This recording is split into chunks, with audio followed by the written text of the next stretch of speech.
Un accord de coopération bilatérale en matière de défense et de sécurité a été signé entre la République démocratique du Congo (RDC) et le Burundi pour servir de référence à la coopération militaire entre les deux pays. L'accord concerne surtout l'entraide entre systèmes de défense dans le cadre de la formation ou encore des patrouilles au niveau des frontières, ceci dans une volonté politique de maintien de la paix et la sécurité sur leurs différents territoires de compétence. Le protocole d'accord en matière de sécurité signé entre le gouvernement burundais et le gouvernement de la République démocratique du Congo revêt une importance capitale dans ce sens que les deux pays vivent une insécurité transfrontalière sans nom.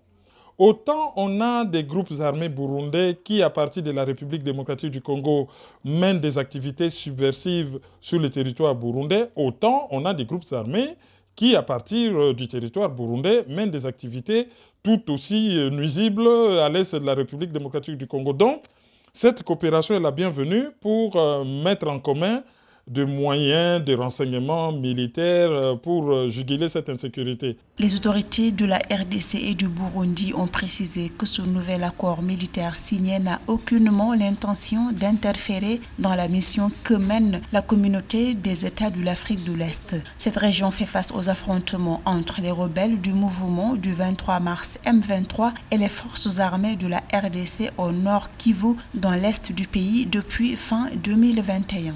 Mais est-ce que cet accord est-il suffisant pour pacifier cette région ?